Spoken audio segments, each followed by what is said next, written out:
Welcome to Vitals and Veins, where we break down the real work behind patient care, built for medical assistants, phlebotomists, and EKG technicians, from students working toward certification to seasoned pros keeping their credentials current.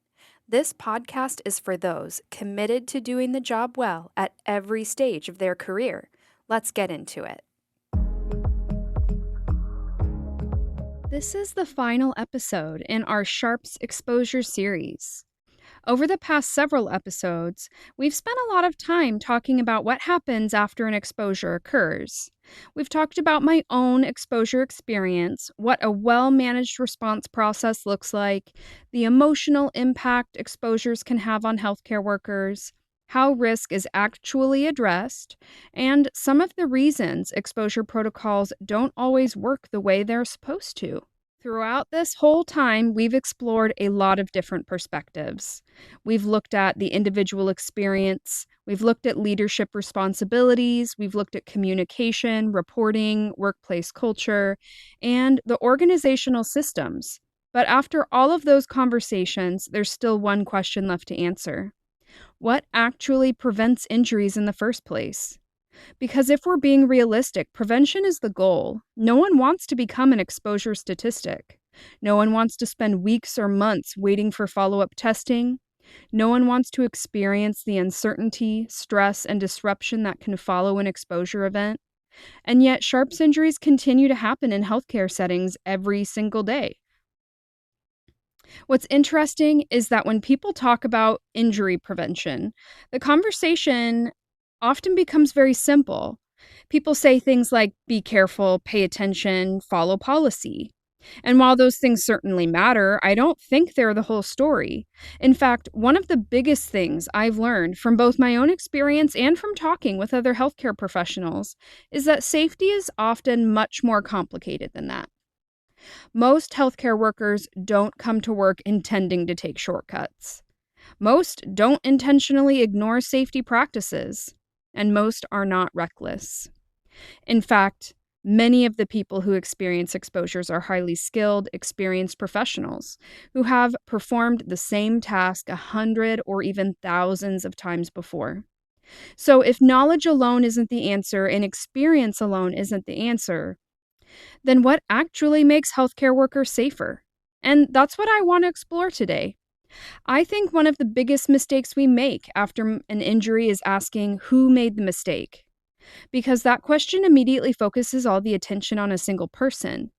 And when you look closely at many exposure events, the more useful question would be, what conditions made that injury possible? Was someone rushed? Was equipment difficult to access? Was communication unclear? Was there an interruption? Was there a process that created unnecessary risk? Because injuries are often less about a single bad decision and more about multiple contributing factors coming together at the same time. When I think back to my own exposure, I don't look at the experience and think, if only I had been more careful. I think about everything surrounding that moment: the workflow, the procedure, the expectations, the environment, the decisions that had already been made before the injury occurred, because injuries rarely happen in isolation. They happen within systems. And if we're serious about prevention, that's where we have to focus our attention. So in this final episode, I want to talk about what actually prevents injuries. Not the quick answers, not the cliches, not simply telling people to be more careful. I want to talk about the things that genuinely make healthcare workers safer. So before we jump into it, let's hear a brief word from the educational sponsors of this podcast. Renewal creeping up on you? MA Renew makes earning your CE credits straightforward. Real, relevant courses designed for working medical assistants, available whenever your schedule allows. Get your hours done and get back to what matters. Visit marenew.com today.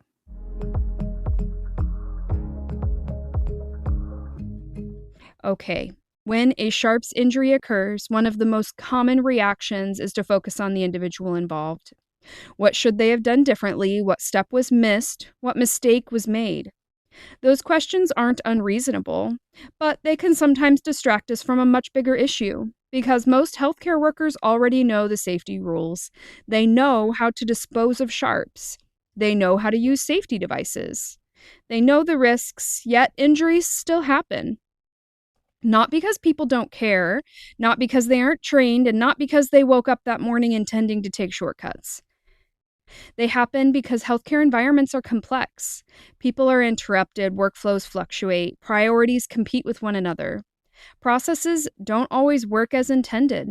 The reality is that no healthcare worker can maintain perfect vigilance every minute of every shift for an entire career. And that's why be more careful isn't a prevention strategy, it's a hope.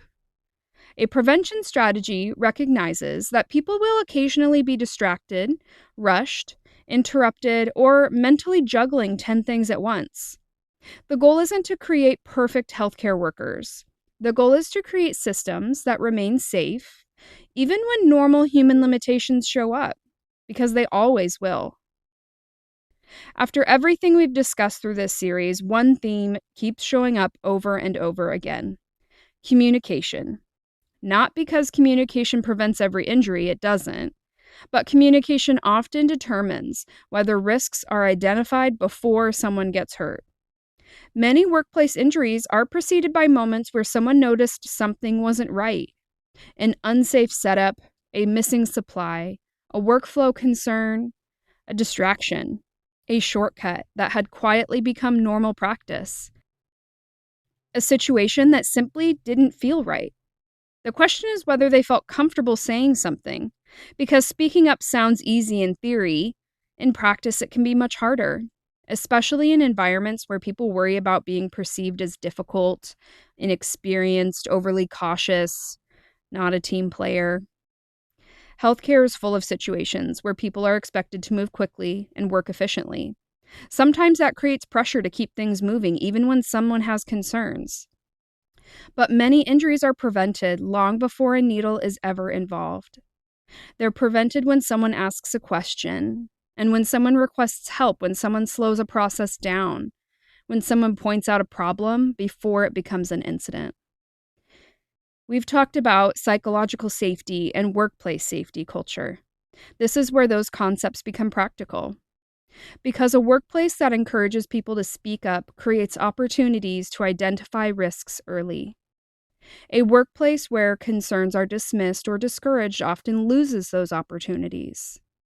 The goal isn't to create environments where people are constantly criticizing one another. The goal is to create environments where safety concerns can be raised without hesitation. Because the safest teams aren't the teams that never encounter risk, they're the teams that talk about risk openly and address it before someone gets hurt.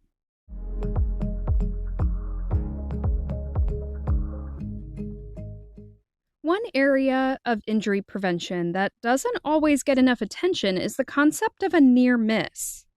A near miss is exactly what it sounds like: an event where someone could have been injured but wasn't. Most healthcare workers can probably think of an example almost immediately. A patient suddenly moved during a procedure. A needle slipped but didn't make contact. A sharp was discovered in an unexpected location before someone reached for it. A sharps container was noticed to be overfilled before it created a problem. Nothing happened, no injury occurred, no exposure report was required. Everyone moved on with their day. But those moments are often far more important than we realize because near misses provide valuable information. They reveal weaknesses in a process. They identify hazards. They expose vulnerabilities before someone gets hurt. In many ways, a near miss contains the same lessons as an injury, just without the injury. Unfortunately, near misses are often underreported. Sometimes because people are busy, sometimes because they don't think it's a big deal, sometimes no harm occurred, so it doesn't seem worth mentioning. But every near miss raises an important question: what prevented this from becoming an actual injury? And just as importantly, would the outcome be the same next time? Organizations that pay attention to near misses have an opportunity to learn before someone gets hurt. Organizations that ignore them often end up learning the same lesson later under much more difficult circumstances. One of the most effective ways to prevent injuries is to take near misses seriously enough to learn from them. Not because something bad happened, but because something bad almost happened. Another challenge in injury prevention is something that safety experts often refer to as normalization. So, in simple terms, it's what happens when people become accustomed to a problem because they've seen it so many times. The problem doesn't disappear, it simply starts to feel normal. Maybe a sharps container is constantly fuller than it should be. Maybe supplies are routinely stored in inconvenient locations. Maybe a workflow creates unnecessary risk, but everyone has learned how to work around it. Over time, people adapt, and adaptability is often one of healthcare's greatest strengths. Healthcare workers are incredibly resourceful, they problem solve every day. They find ways to keep moving forward despite obstacles. But sometimes that adaptability can hide problems rather than solve them. Instead of asking why something is difficult, people become accustomed to the difficulty. Instead of addressing a risk, they work around it. Instead of questioning a process, they accept it as normal. One of the most dangerous phrases in healthcare can be, "That's just how we've always done it." Not because every long-standing process is wrong, but because familiarity can make risks harder to recognize. The longer a problem exists without causing harm, the easier it becomes to assume that it never will, until one day it does. That's another reason communication matters. Fresh eyes often notice things that experienced teams no longer see. New employees, students, travel staff, recently hired team members. Sometimes they're the first people to ask why something is being done a certain way. And sometimes those questions reveal opportunities for improvement that others stopped noticing a long time ago. Prevention requires organizations to continually examine the risks that have quietly become part of everyday work, because not every hazard announces itself. Some simply become familiar.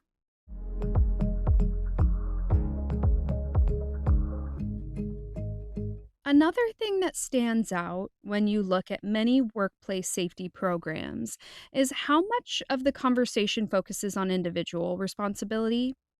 Use the safety device, follow the procedure, wear the appropriate PPE, dispose of sharps correctly. Those expectations are important. Every healthcare worker has a role to play in maintaining a safe environment. But prevention cannot stop there, because there are limits to what any individual can control. An employee cannot fix chronic understaffing. They can't redesign a workflow. They cannot purchase safer equipment. They cannot determine staffing ratios. They cannot decide where resources are allocated. Those decisions are often made at organizational levels. That's why prevention has to be viewed as a shared responsibility. Healthcare workers have responsibilities, leaders have responsibilities, organizations have responsibilities. When injury occurs, it's tempting to focus exclusively on the actions of the person who was injured. But meaningful prevention requires a broader perspective. What resources were available? What barriers existed? Were employees given the tools they needed to work safely? Were concerns being addressed when they were raised? Were known problems being corrected? Because expecting individuals to compensate for organizational shortcomings is rarely a sustainable safety strategy. The most effective prevention efforts happen when everyone understands their role, not just the person holding the needle, but the supervisors, managers, educators, and organizations responsible for supporting them. Safety works best when it is shared. One of the biggest shifts in my thinking throughout this series is realizing that many injuries are set in motion long before the actual exposure occurs. When we picture a sharps injury, we naturally focus on the moment itself, the needle stick or a scalpel injury, the splash exposure. But that moment is often the final link in a much longer chain, a chain that may have started minutes, hours, or even months earlier. Maybe the sharps container was overfilled. Maybe supplies weren't located where they needed to be. Maybe the room layout made a task more difficult than it should have been. Maybe staffing levels create pressure to rush.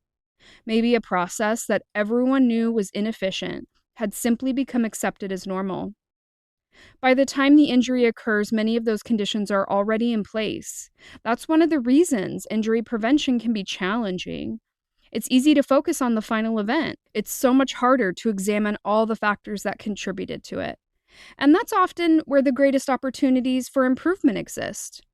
Not in asking people to work harder, not in asking people to pay closer attention, but in identifying unnecessary obstacles and reducing opportunities for error. The safest healthcare environments aren't necessarily the ones where people work the hardest. They're the ones where safe practices fit naturally into the workflow, where equipment is accessible, where processes make sense, where risks are identified and addressed before they become routine. Because prevention isn't something that begins when a procedure starts. Prevention begins much earlier than that. It begins with the environment people work in every day. As I was preparing for this episode, I found myself thinking back to the very beginning of the series. Specifically, I thought about the way I viewed Sharp's injuries before my own exposure experience.